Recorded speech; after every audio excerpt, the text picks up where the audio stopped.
ready for a podcast? What? Yeah. I think your mic is going out. Yeah. Is that better? It's a matter of it, like, it cuts out. It does.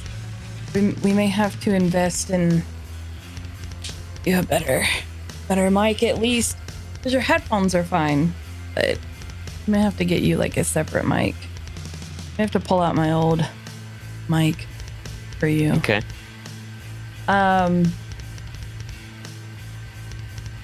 Okay. Yeah. We're doing a podcast, y'all. Well, let's do this. We're doing a podcast. Hello and welcome to Learning the Law, a podcast about all things legal with a focus on current events, where we try to teach you things in an hour. My name is Ashley, aka Phoenix Nymphy, and my co-host was a man of the hour, my husband Ron. The podcast is purely educational and should not be taken as legal advice. This podcast does not create an attorney-client relationship.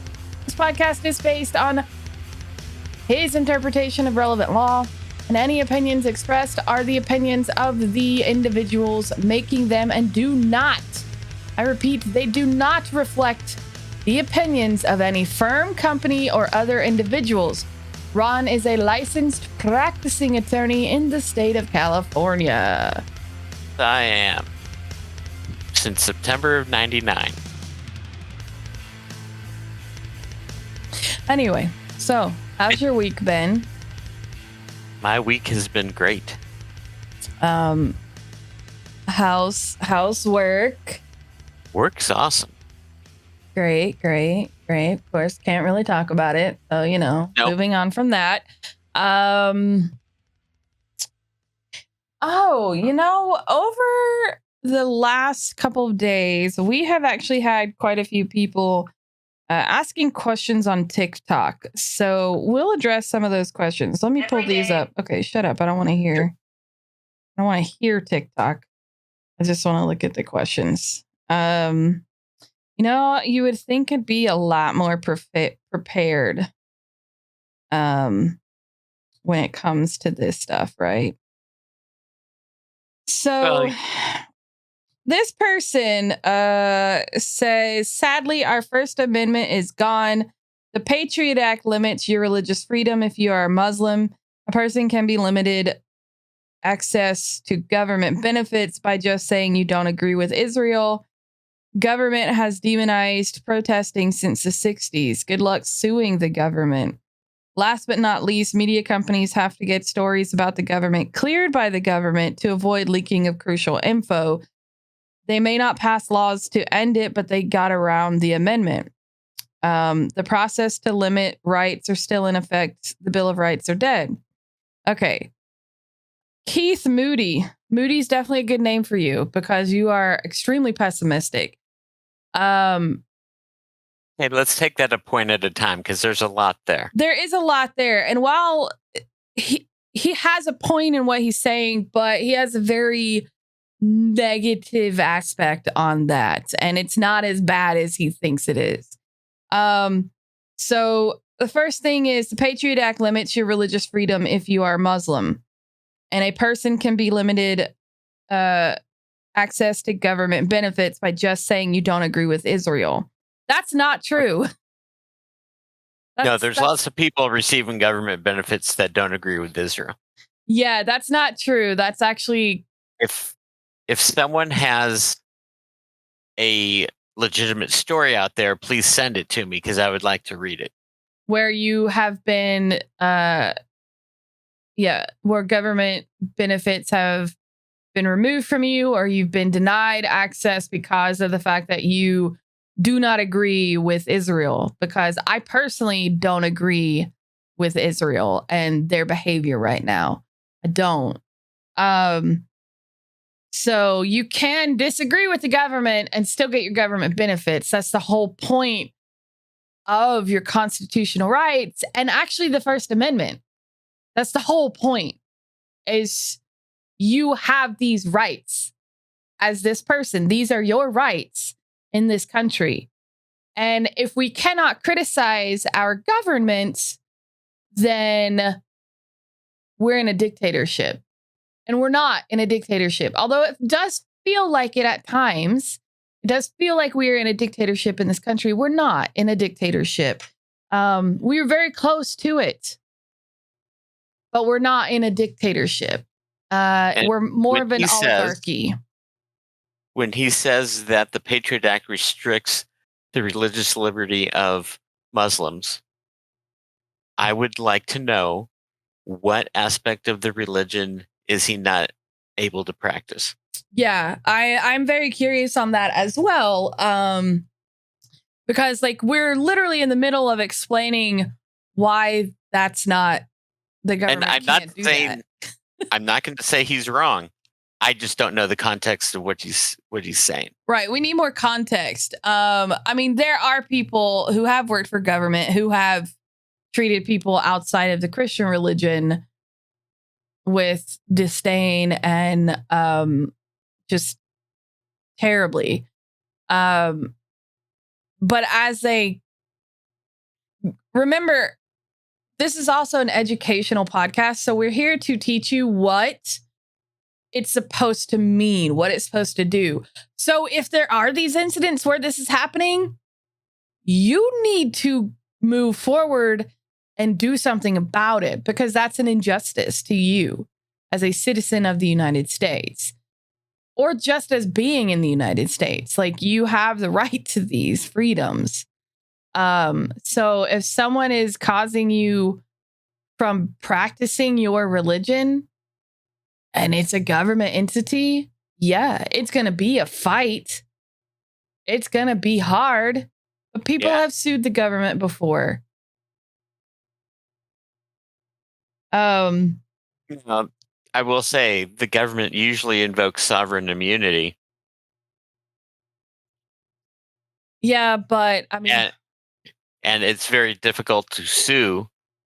It is difficult, but the federal you can government. Fight it. You just have to be in it for the long haul. These are not easy things to fight. But there is a way to fight it. And there's a lot of red tape and hoops you got to jump through to sue the federal government. Mm-hmm. You just can't go down to the federal courthouse and file a lawsuit. Right. Going to get kicked out. Yeah, your everyday average person can't do that. Like, you need to go to a specialist, a special attorney who focuses on constitutional law anyway. Even if it's in California, even if you're trying to sue the state or any of the incorporated cities in California, there's a lot of hoops to jump through. Right. Which is why you have attorneys who specialize specifically in that area of law. This is why you have attorneys specialize in these areas of law. His next point, or I'll say their next point, because I don't know if, what their pronouns are. Government has demonized protesting since the 60s. I won't disagree with them on that. I won't disagree. Yeah. I mean, you just look at the way they treated Black Americans during, the civil rights movement in the 60s. Absolutely. Right. The anti-war demonstrators during the Vietnam War. Yeah. Black Lives Matter demonstrators. Yeah, I won't disagree with him on that. But the reason why they don't like it is because when we are out there protesting, we're throwing their mistakes in their faces. Of course, the government doesn't want protesting, because that means that that means that they're doing something wrong, or that means that, things are not okay, right? When you rock the boat, leadership's not going to like that. They're always going to disagree with that when you rock the boat, because nobody in leadership wants the boat rocked. They want it to be smooth, but you have to rock the boat. So was it in, I think it was Alabama on that bridge? I think it's named for John Lewis now. They set the police canines on the demonstrators. Yeah. And then in Kent State, 71, I believe, the National Guard shot and killed some college students. Yeah. Yeah, they also gassed the students there at Kent State. The police forces in the U.S. gas a lot of demonstrators. I know.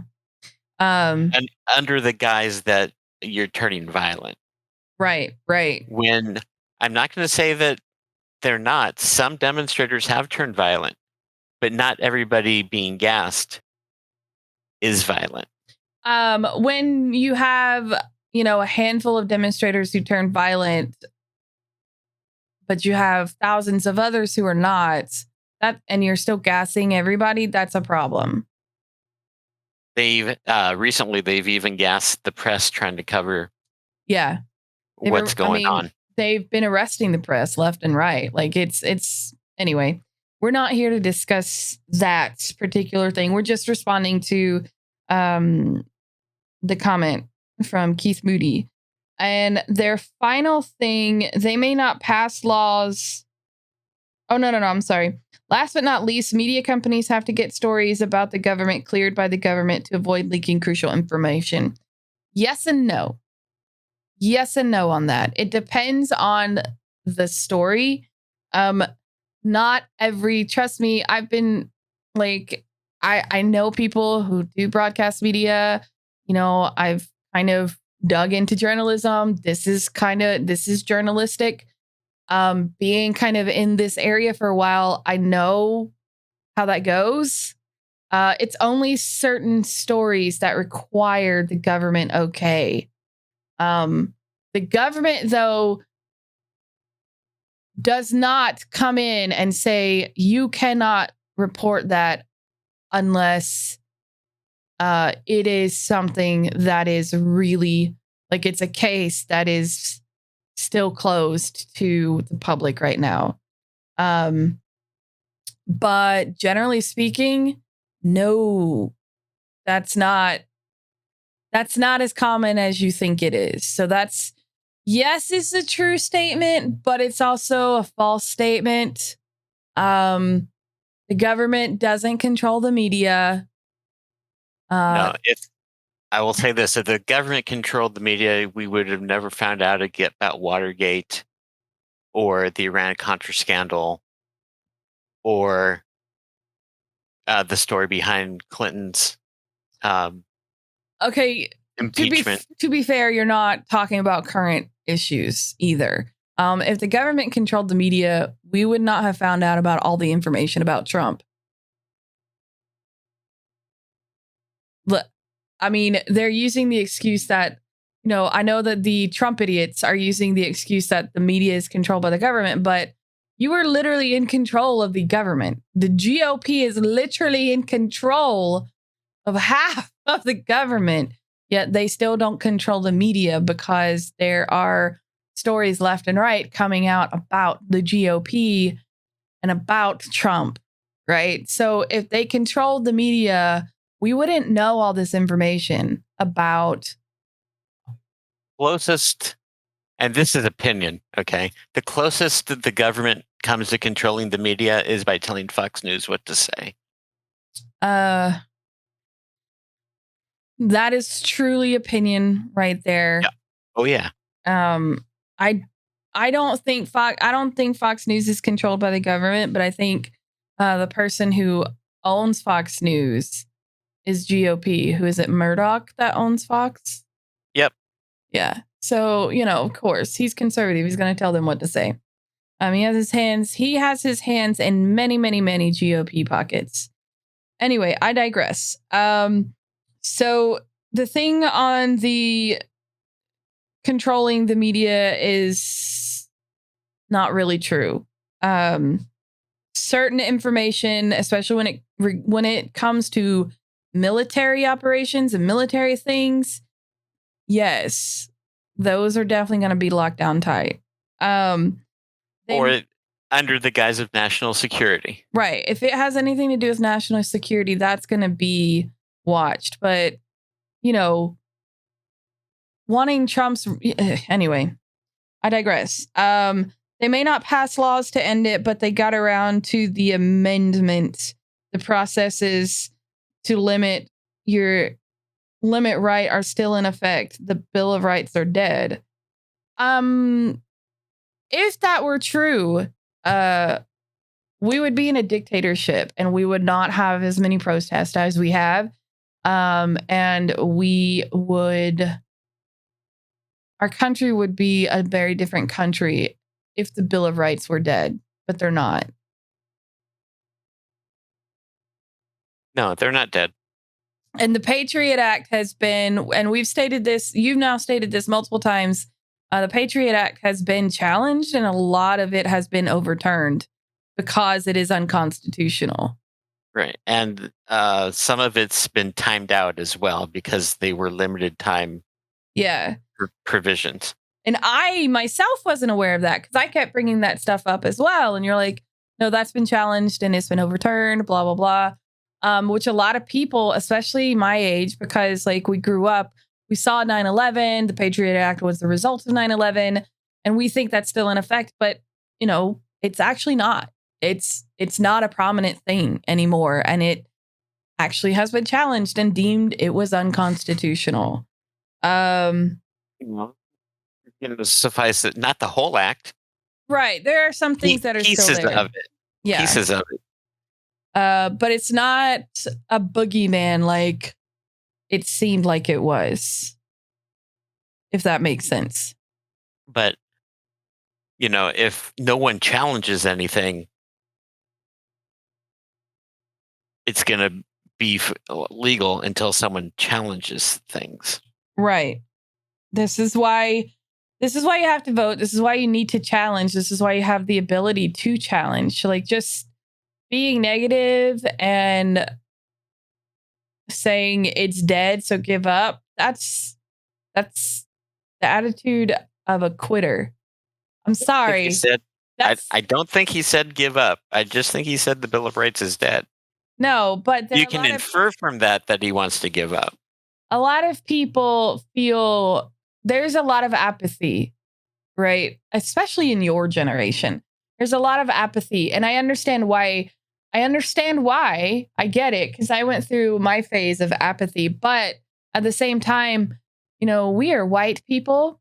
As a white person, and anyone else who listens to this podcast who is a white passing person in America, you have the privilege to be able to give up and not have to deal with these kinds of things because you benefit from this system. You have the ability to do that. You have the privilege to be an apathetic person and an apathetic bystander in this country because it really doesn't affect you that much.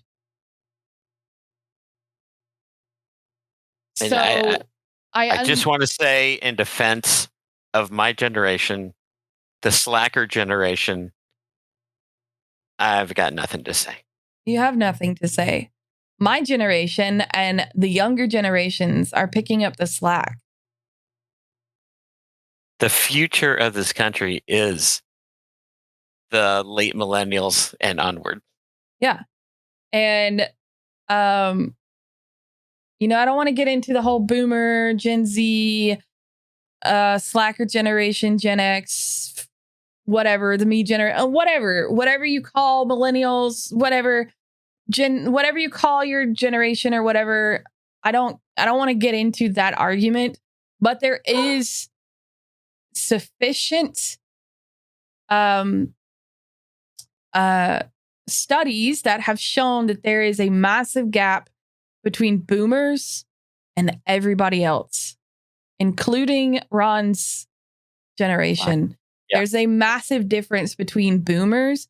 There's a huge wealth difference. There's a huge political difference. There's so many studies that have recently come out about this stuff that's it's insane to me that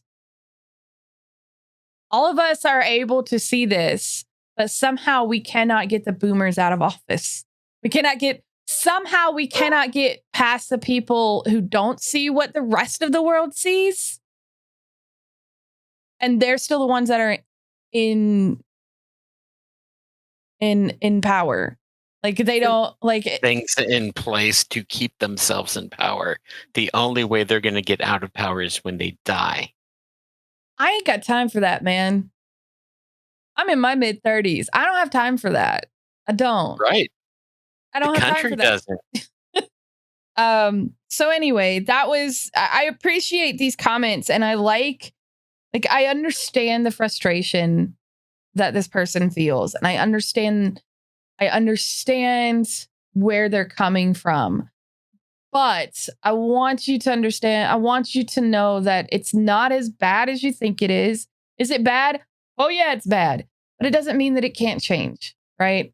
And And we once have again, to pull out of that. We have to pull out of the negativity and look to the positive and I'm sorry, but we have to be optimistic, because if we allow ourselves to be pessimistic, nothing will get done. It's the hopeful optimism. and like I said, I'm not going after Mr. Moody. I would just like the context of some of the things he says, because Um, I'm very interested. I don't know that they're a mister, so don't use pronouns when we don't know what their gender is, please. Okay. We're Well, trying to that's be inclusive here. It's not rude to not use Mr. or Mrs. when you don't know. Anyway, so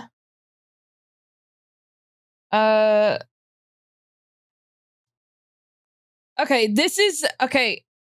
So this person, they're just making a statement, and I want to kind of expand on this. Anthony Runyon. I'm not sure if I'm saying any of that right. I apologize. But also, there is the Supremacy Clause stating that the Constitution and all laws of the United States, federal laws, are the supreme law of the land, which is true. Therefore, no state can enact a law that goes against or nullifies a federal law or constitutional right. The Department of Justice can challenge all the states, making it legal and have it ending up being taken to the SCOTUS. Yes. yes, that's true. And in fact, that clause includes treaties as being supreme law of the land. So a state cannot make a law that contradicts a treaty that the U.S. is part of. Yes. Now, I do find it interesting. Those are the only ones that really kind of struck out. There is one guy that I don't think they quite understood what the point was that we were making, because they were trying to argue with me, but they were agreeing with us, and I don't understand. Some people don't quite get it, but you know what? You do get it. You just don't understand that we are the ones who told you this information, I guess. I don't know. So anyway, those are the only ones that kind of stuck out to me that I thought would be interesting. So thank you for your comments. Thank you for your responses. We really do like having people comment and respond to us and ask questions and stuff like that. It makes for good discussion. Also, to user 94 blah blah blah, lots of numbers, because you clearly don't want to put a name on your TikTok. Bro, sis, whatever you are, person, you're non-binary, whatever, I don't care. Go away. This person, everything I heard from, this is actually on your TikTok, our TikTok from January. Everything I heard from him is a regurgitation of social and MSM news. They're all left-leaning, reading the same script word per word. So are they truthful? What? For the record, I don't watch MSN News. I don't either. But he said MSM. I don't. Oh, wow. They said MSM. I think they meant MSN. They probably did. Um, They're next to each other on the keyboard. Right. But I asked you a question, and apparently you regurgitated a script, because asking someone a question on the fly apparently constitutes a script. I don't know. Anyway, to trolls out there, you realize that you're literally repeating the same crap that the rest of you have been repeating, right? Like you're repeating a script. Just saying. Anyway, we're going to move on and we're going to go to the second part of the religious freedoms stuff. You want to kind of catch us up for those who have who were here. We've gone through the Establishment Clause. Yes, that's what we talked about last week. Now we're getting to the part in the First Amendment where it says, Congress shall make no law respecting an establishment of religion. That was last podcast. And this is what we're doing now, or prohibiting the free exercise thereof. Oh, you know what? I will go ahead. I will read. I like to start this miniseries off with the actual First Amendment. So the First Amendment actually says Congress shall make no law respecting an establishment of religion or prohibiting the free exercise thereof or abridging the freedom of speech or of the press or the right to the people or the right of the people, peaceably to assemble and to petition the government for a redress of grievances. So we are on the prohibiting the free exercise section of that amendment. Correct. And from the beginning of the U.S., and we're talking the American Revolution, even before the Constitution was started, there's been a struggle between religious liberty of believers and enacting laws that interfere with religious practices and the interests of society and members of society who are not members of that religion who get impacted by these laws. Yes. Okay. Now, I will say in the American Revolution, there were a number of pacifist religions, Quakers, Amish, Mennonites. I forget what some of the others. I think the one was called the Dunkers, probably referring to their baptismal practice, that were pacifists. When they say thou shalt not kill in the 10 Commandments, they took that literally. They would not go to war. They were fined. They were imprisoned. Some had their property taken away. And so brings us into this 11 years later, the Constitution and the free exercise thereof. Okay. And for the first few decades of this country, it was a case-by-case thing. Sometimes they would side on the religious side. Sometimes they would side on society's side. And there was no way that you could tell until they came out with that verdict how they were going to rule on anything. Mm-hmm. There was no quote-unquote test like there is in some other areas of law that the Supreme Court applies. And so the first, one of the real first dilemmas that came up in this country was the Mormons. And you're going to say, why? Well, when the Mormon religion was established, there was the religious belief that they could practice polygamy. That's actually not uncommon. I mean, a lot of other countries also allow polygamy, but it's usually, which polyamory is the same thing, but the difference is polyamory is more inclusive to everyone. So you can be a woman with multiple people, whereas polygamy is specifically a husband with multiple wives. That's the difference. But polyamory is the same thing. Without the religious ceremony. Aspect of it, right? Okay. Now, a lot of states pass laws outline the practice, and the church, the Latter-day Saints, of course, challenged these laws, saying that they had free exercise to practice polygamy.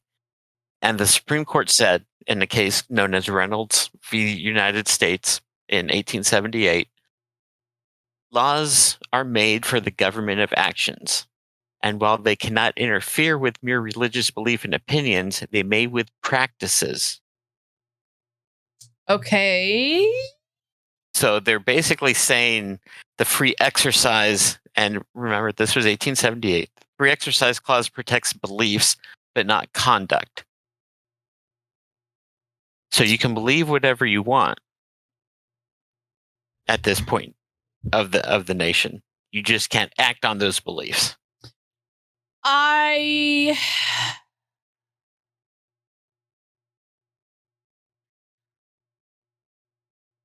Okay.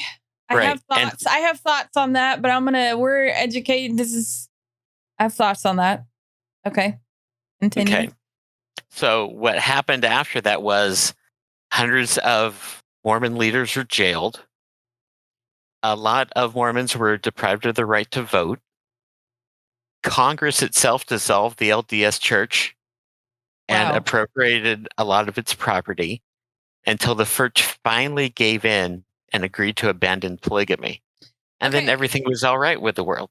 So why, my question is, why was the government so adamant about not allowing them to be polygamous? Because it's not hurting anybody. Because they said that in order for society to function correctly, you can't have polygamy. Okay. I am not polygamous and I am not polyamorous, and I will put that out there right now. I am monogamous. I don't want to practice that, but I don't agree with that statement at all. I don't agree with that statement in any way, shape, or form. You're not hurting someone by being with multiple partners. That is your own business. That's the same thing of me, if I were to date a girl, if I were married to a woman instead of a man, right? I'm not hurting you because I'm dating, and I mean you in the general sense, not you specifically. Right. But I'm not hurting anyone because I'm with a woman. That doesn't make any sense to me, that society works properly in a monogamous relationship. No, some people don't want a monogamous relationship. It literally doesn't hurt anyone. Unless it's an abusive relationship, then that's different. But that's a whole other thing.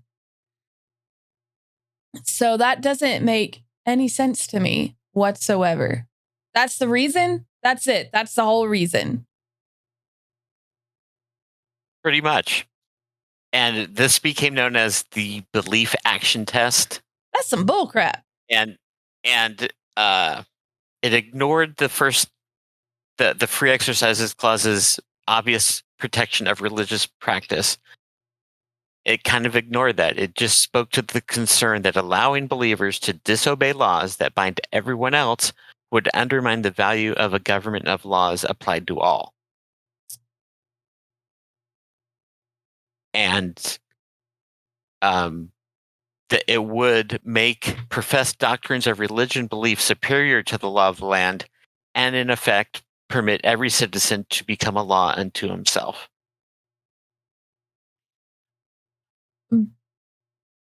And so, okay, I can see. Okay, that was because if they didn't establish something then some people could come in and be a religion that kills people.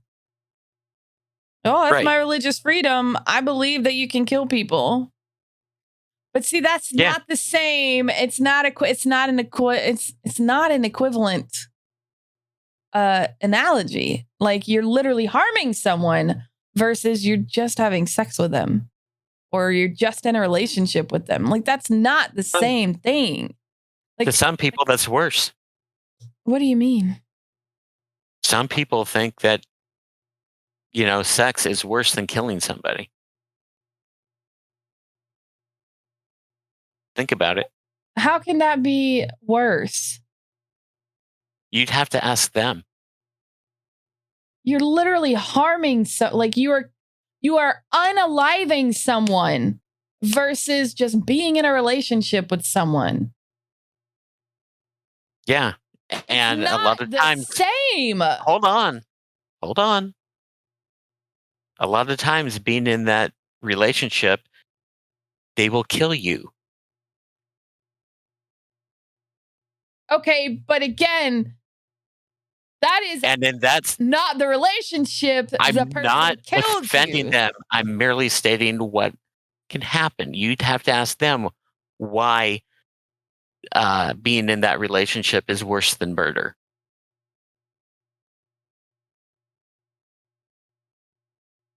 Brain's about to explode with the stupidity you just brought to me. That is stupid. It's not my belief. My relationship with someone and my sex with someone has no bearing on you. But you killing someone has bearing not only on the person you killed, but the people that surround that person that you killed. So, yeah. A lot. I totally agree with you. Way different. Anyway, moving on. But not everyone agrees with us. They're wrong. Moving on. Okay. And then as far as 1940, they followed this rule all the way through almost the 60s. Until they said, government may not unduly infringe religious exercise, but that conduct still remains subject to regulation for the protection of society. But at that point, they've already abandoned polygamy. They weren't going to bring it back. Right. But basically, they could have brought it back if they so chose. Possibly. Because now the conduct remains subject to regulation for the protection of society, quote unquote. And if you're not hurting and it's not affecting society, then there's no reason why you couldn't practice it. But that would cover the whole religious murder thing. Right. Because you're not protecting society at that point if you're murdering people. Right. Now in the 1940s, I don't have that mentality. It depends what you need to protect society from. At that point, comic books really couldn't show any kind of violence. You had the Comics Code Authority. The gays are bad. That's what they're trying to protect society from, because the 40s is when they put in homophobic content in the Bible. They paid for the translation, but that's another story. Just fun fact. Okay. Anyway. Then in the 60s, you had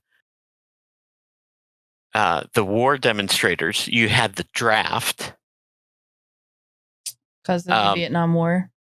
Right. But since around World War I, they did draft pacifists, but allowed them to be conscientious objectors.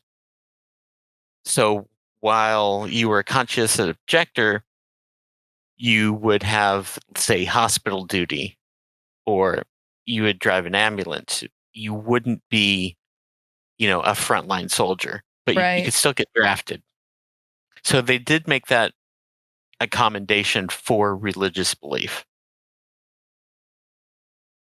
You still had to jump through hoops to do it. Right. And then you also had what's known as the Amish Dilemma. The Amish children would attend public schools until the age of 14, and then they'd be pulled out Why?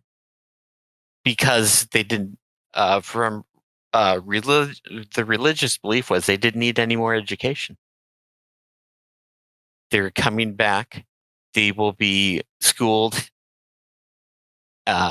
within the religious community if they need any more. Why that age? Like, I don't understand. You're barely going through puberty at that age. That doesn't make sense. Well, it makes sense to them. Okay, whatever. I mean, Jewish bar mitzvah is 13, right? Yeah, you're a man at 13 because you're going through puberty. Or you're a woman at 13 because you're going through puberty. Is essentially what it is. Yeah. Anyway, moving on. Yeah.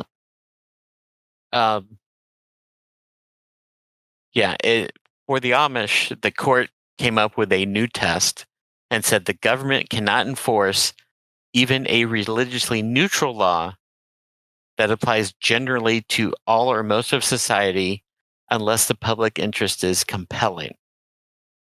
There is no compelling interest in keeping Amish students in past the age of 14. So basically, because nobody really gave a crap, I'm so confused about that particular thing. So basically, only if people give a crap is when they'll step in. Yeah, and once again, this wasn't a very workable test. Because my God. they disallowed as much as they allowed. Right. They exempted some believers for the availability for work requirements of unemployment benefits. Say what? Repeat that? Okay. When you apply for an unemployment benefit, generally, you have to check that you're available for work and that you have been looking for work. Right. Well, some of these unemployed people were terminated for prioritizing religion over job. Well, that's messed up. And the court said you can't do that. No, that's not what's important to them. Now that shows that we are definitely in a capitalist society because apparently work is more important than anything else. No, the court said that the religion is more important than your being available for work. Okay. Yeah. Gotcha. However, religious practices that were not allowed were the belief that you did not have to pay taxes. Military uniform regulations, which have since changed, but this was the 60s and 70s. You don't have to abide by minimum wage laws. Which means they don't have to pay you that much. Right. That's not okay. State prison regulations, at that time, if you had a religious belief, they didn't have to accommodate you, although many did. A lot of it was around taxation at that time. I think churches should pay taxes personally, but. And, when it comes to the government getting their money, the court did find that the government's interest was compelling. And that's how you know we live in a capitalist society. Yeah. Yeah. Okay. Then they tried to follow this rule for the next 20, 30 years. Okay. Religious freedoms. So basically, what you're saying is the government didn't know how they wanted to handle that because they been going back and forth for the last, That's the beginning. Yeah. Okay. And so we're up to 1990 now. And what can be called the Indigenous Dilemma. And you have to ask yourself, do Native Americans have the right to use peyote in their religious rituals? Yeah. Now, you would think, yeah. They've been on this land since before we were ever here, and they've been doing this since before we ever came around. We probably should not be dictating what they are allowed to do. Right. Is it hurting anybody? No. No. But yet again, 1990, the Supreme Court changed its course, holding that the Free Exercise Clause does not relieve an individual of the obligation to comply with a valid and neutral law of general applicability on the ground that the law disallows conduct that your religion allows. What does that even mean? Please tell me that in layman's terms. That means that if a law applies to everyone, it doesn't matter if your religion allows that conduct. You don't get to do it. Well, okay. All right. And once again, they echoed that concern that a person, by the virtue of his beliefs, will become a law unto himself, and that any exceptions to religiously neutral and generally applicable laws must come from the political process. And so the name of this case was Employment Division v. Smith. It went on to hold that the Free Exercise Clause does not protect the sacramental use of peyote by members of the Native American Church. Okay. Okay, so 3 years. Oh, yeah. You have a question? I was going to ask. So we know that they now allow it. So what made them change their mind? Well, Congress took the court up on their recommendation to have the political process kick in. And in 1993, overwhelming majorities in Congress, both in the House and in the Senate, voted to reinstate the compelling interest test by statute with the Religious Freedom Restoration Act. Okay, meaning? Any law that imposes a substantial burden on sincere religious beliefs, unless the government can show that the law is the least restrictive means of furthering a compelling government interest, is unconstitutional. Okay, break that down. Like, I hear the words, but they don't, like, can you not use lawyer jargon? Well, I got to say what the law says. Okay, what does that mean? Okay, so you can't have a law that puts such a burden on somebody's religious belief that they can't practice that belief. Okay. Unless the government can show that there is a compelling government interest, one, and there is no less restrictive way of prohibiting the conduct or regulating the conduct. Okay, that last part. What do they mean by restrictive? Like, I don't. The least restrictive means? Yes. For example, what's a good example? During Prohibition, you couldn't have alcohol. Right. But Christian communion in some religions required wine. Okay. So there was an exception for, say, the Catholic Church to have wine for communion. Because Congress couldn't make any excuse as to why they couldn't. Right. Other than everybody else is doing it, which means you can do it. Which was their excuse before, so why? Right, which is why this particular area bounces back and forth all the time. Here, okay, as a person who is religious and believes in God, I think as long as your religion does not impose on other people and force other people to do certain things, you should be allowed to do it. If your religion requires you to, take peyote or, I don't know, sleep with your ex 3 times a year, and you, everyone is consensual in it, I don't see why it should matter.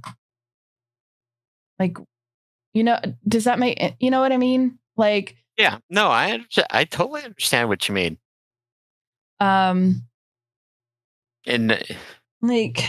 shortly after the law was passed by Congress, the court then said, there's this law in the city of Hialeah that you can't have the unnecessary killing of animals in a ritual ceremony. And a law was passed solely to prohibit a very small, a very unpopular religious group from rituals including animal sacrifice. Not every religion does religious sacrifice, but some do. No. Why does... Right. And the court said, sorry, you can't make a law prohibiting religious animal sacrifice. There's very few religions who do that now. Not even... Right. Judaism doesn't even do that anymore. That's not a common practice. So why does... And even if it were, you're not sacrificing your neighbor's dog, you're sacrificing you. In the religions that I am aware of that have had religious sacrifices, animal sacrifices, they raised their own animals to sacrifice. They didn't go, or they went and hunted for wild game. It was obviously a law, right, to drive that particular group out of the city. Clearly. That's okay. Moving on. So, obviously they changed their mind, and Native Americans are allowed to use peyote in religious, practices because that's their right. Right. It is now. Not under the Constitution, but under the law. So if Congress had not stepped in, the use of peyote would be illegal.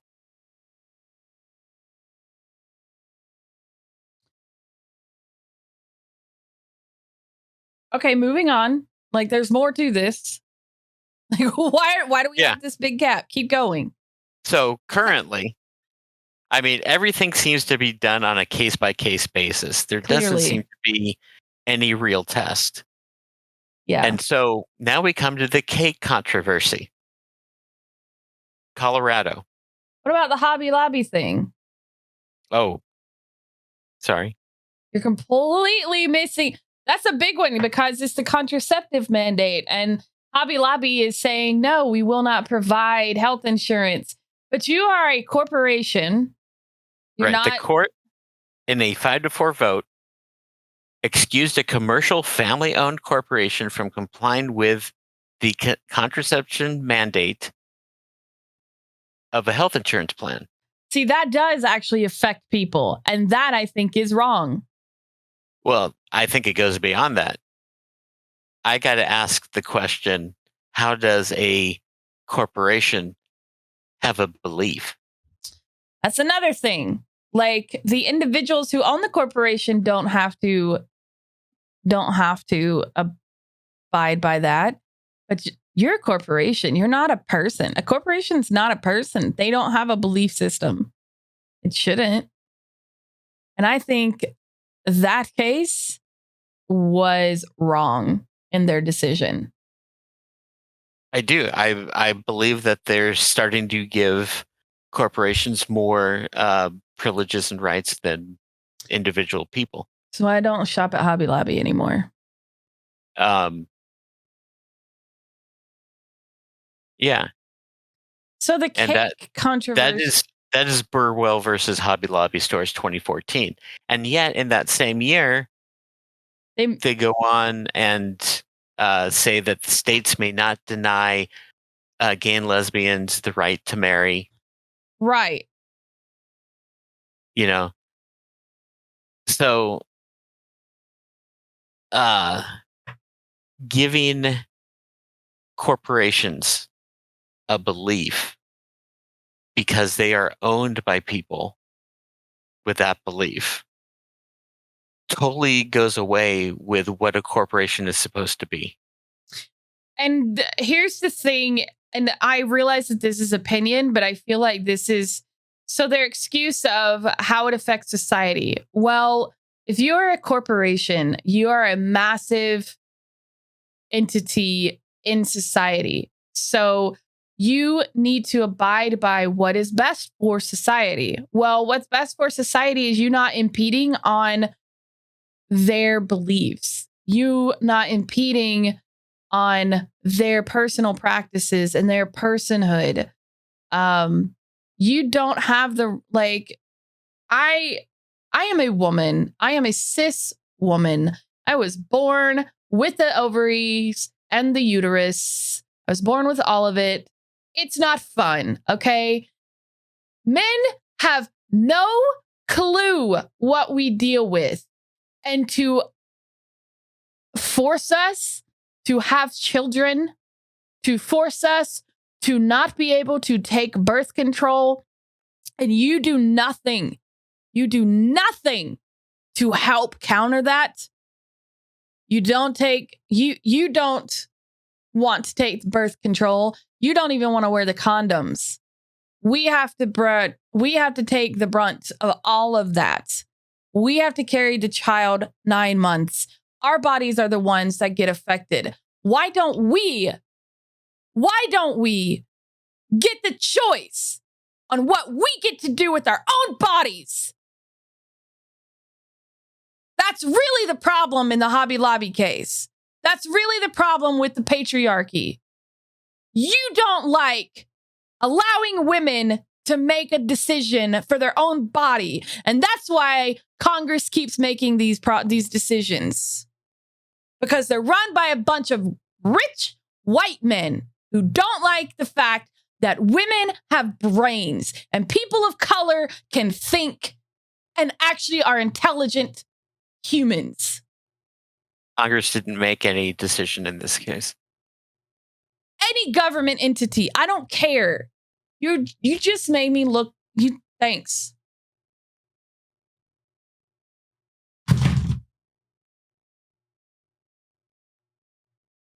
You're an asshole. You're an asshole for that. You just took my point. No, I got your point. Disregarded everything that I just said because I made one minor mistake in what I was saying, and you made that the point instead of everything else that I said. Because the point is, it doesn't matter because Congress also makes these decisions. Whether it's Congress, whether it's SCOTUS, whether it's the president, they all make these decisions for me. And you just did what every other white man does. You make it about the semantics and not about the person. I apologize, but the law doesn't care about the person. But it should. I'm not saying it should. Because the only person that it cares about are the white men. It gives every white man the ability to do whatever the hell they want. by allowing the cake bakers to turn away. Granted, just go find another baker. But it allows people to say, no, I don't like you based off of it opens up the door to say, I don't like the look of you, so I'm not going to serve you. It opens up the door of, you work for me, you have to do exactly what I say. And so if you get pregnant, well, screw you, because I'm not going to help you, but you can't take that birth control. Do you understand? Oh, I understand. I never said I didn't understand. I'm just saying the law doesn't care.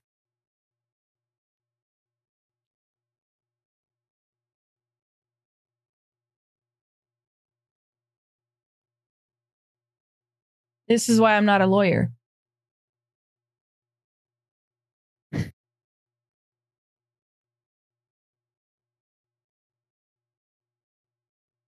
Maybe you should be. Why? Because your point of view needs some impassioned.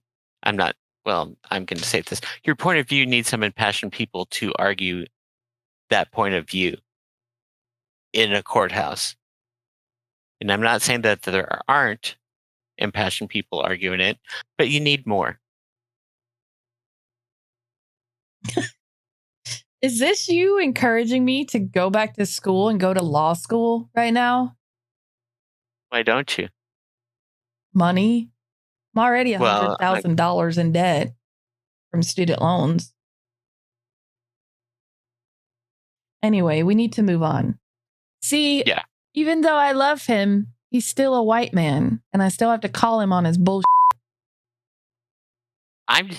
It's learning the law. I'm just saying what the law is. I realize that, but even though we're learning the law, we still need to take into account people, because the laws affect people. Right. That isn't the current state of the law, though. And that's why I want to teach it, because I want to change it. Well, this was the perfect example. Anyway, let's move on. Okay. You got the cake controversy. Yeah. Okay. Colorado. Baker refuses service to a same-sex couple looking for him to bake a cake for their wedding. The Supreme Court upheld his right to refuse service on the grounds of religious liberty.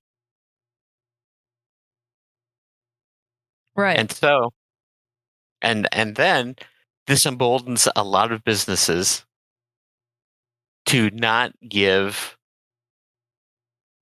services to same-sex couples for that exact reason.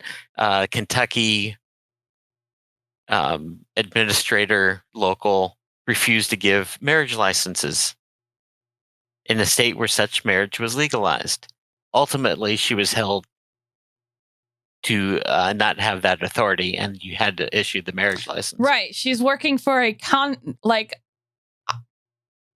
my mother, when it was signed into play, said she was not going to sign same-sex couples.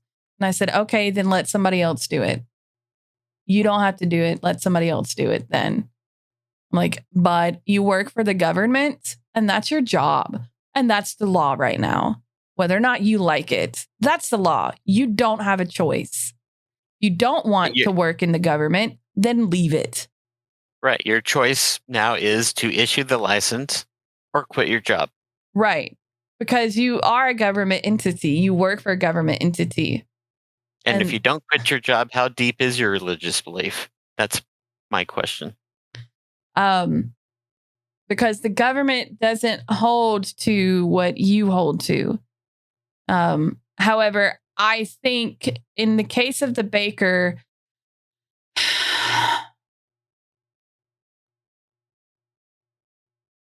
as much as I hate to say this, they have that right. It's not harming anybody. It's not harming the couple that's getting married. And in the end, just find a cake baker that will bake a cake for you. There's a lot more than one. I mean, if you're in a small town and you can't afford a whole, like, it's different. But generally speaking, there's going to be a baker that's going to go, oh, they're being an asshole here. Let me help you out. You know what I mean? Like, in that particular case, and as someone who is in the LGBT community and who is an ally and who does support rights, I also support the fact that a small, not corporate baker doesn't want to do that because that business, they are their business. They have that right.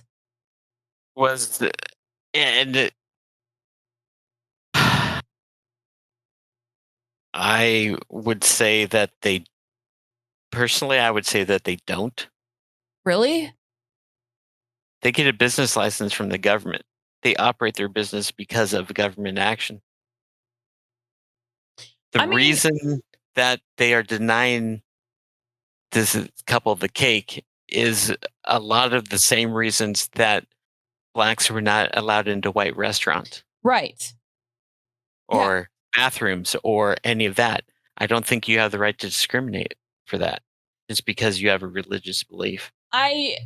So with the way, all right, well, let's go back to the way the law reads. With the way the law reads, they have that right to do that.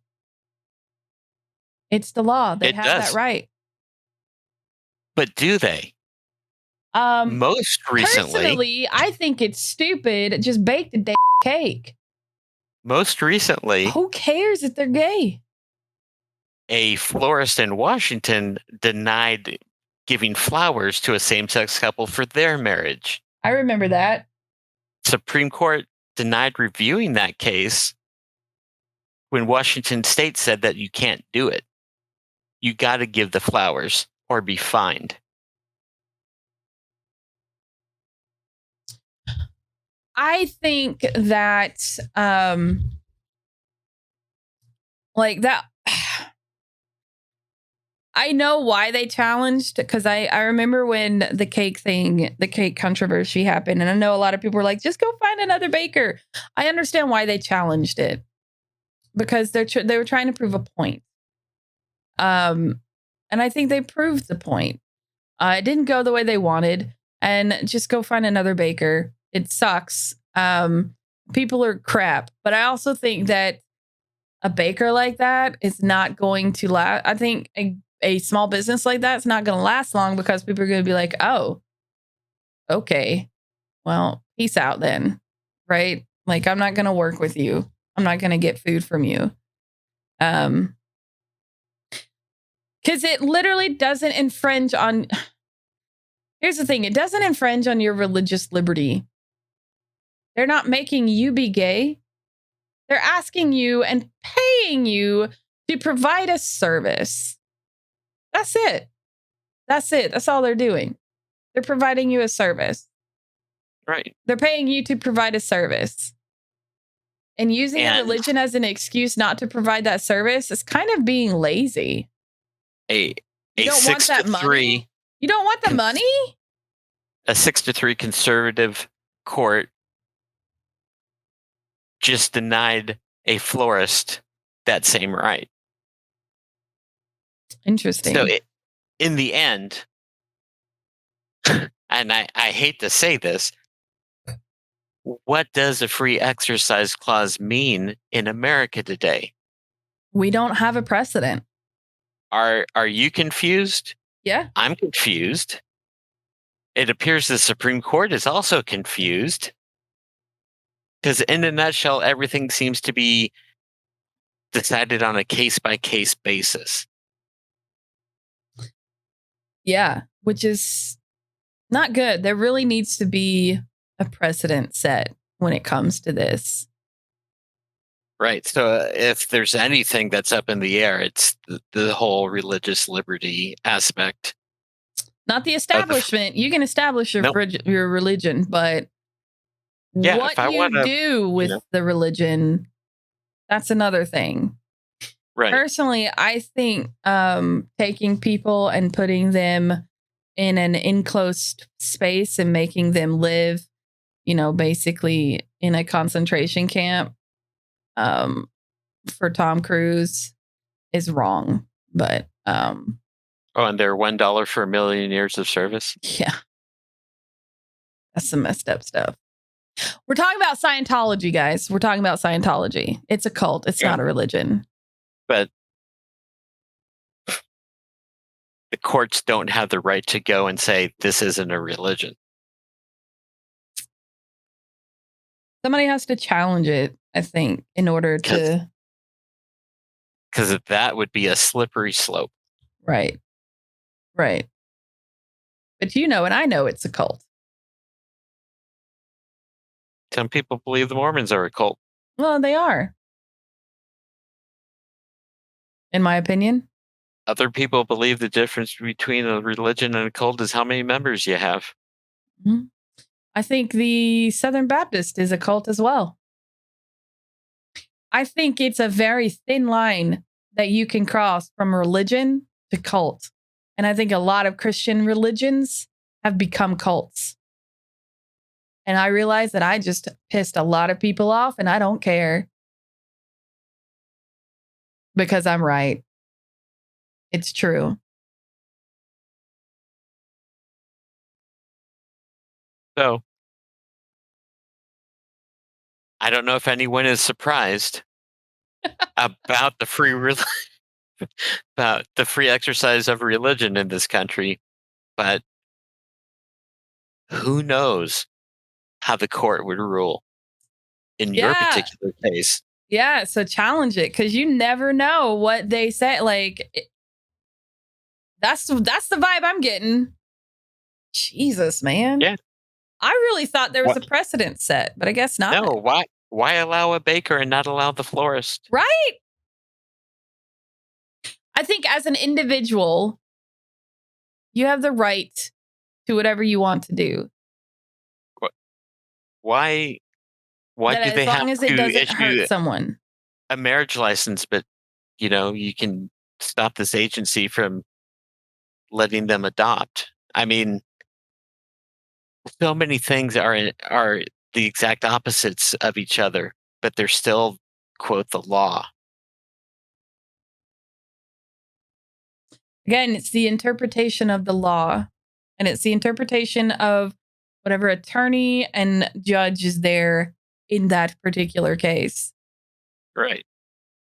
Why can I not give my employees the contraceptives through the insurance with my religious liberty, but Native Americans can't use peyote without intervention of Congress? Right. Well, Native Americans have a lot of rights that were removed from them. That's a whole other thing. And I wouldn't mind actually talking about the Native American treaties for a podcast. And how wrong America is to indigenous peoples. And the treaties history. that were supposed to be on par in the Supremacy Clause with the Constitution. Right. I actually would not mind having a podcast on that.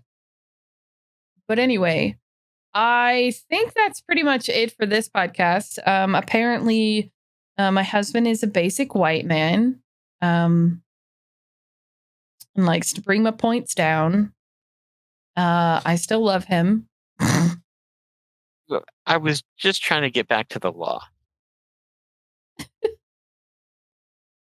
Anyway, I love you. I love you too. He looks so sad. I do love that you're so passionate about things. Well, do you have anything else that you would like to say before we finish this up? Not on this, other than So next week we will be discussing what are we discussing next week? We'll be moving on. I don't think we've decided. Oh. No. We're still in the mini series. So we will be discussing what have we discussed? We've discussed the freedom of speech, which in turn discussed with the press. We haven't discussed the peaceably to assemble. I do the right to assemble with the right to petition the government. It depends how long the peaceably assemble portion is going to be. So that'll be what we talk about next week. And then the week after that will be possible because we'll be coming back from vacation. So we might be able to have a podcast on the 27th. I don't know if we'll have enough time, but we'll see. Anyway, thank you all for hanging out. We really appreciate it. Thank you so much for listening to Learning the Law. If you like this podcast and want to hear more, don't forget to like, subscribe, follow, and share in all your favorite places. You can find it hosted on Twitch at twitch.tv/PhoenixNymphy. Use the hashtag LearningTheLaw on all social medias to follow more there. You can find Ron on Twitter at Necrokijo, that's NECROKIJO, and me at Phoenix Nymphy. If you have any questions, please tweet, comment, or email us at twolazydogsmedia@gmail.com. This has been a Two Lazy Dogs Productions. Great night.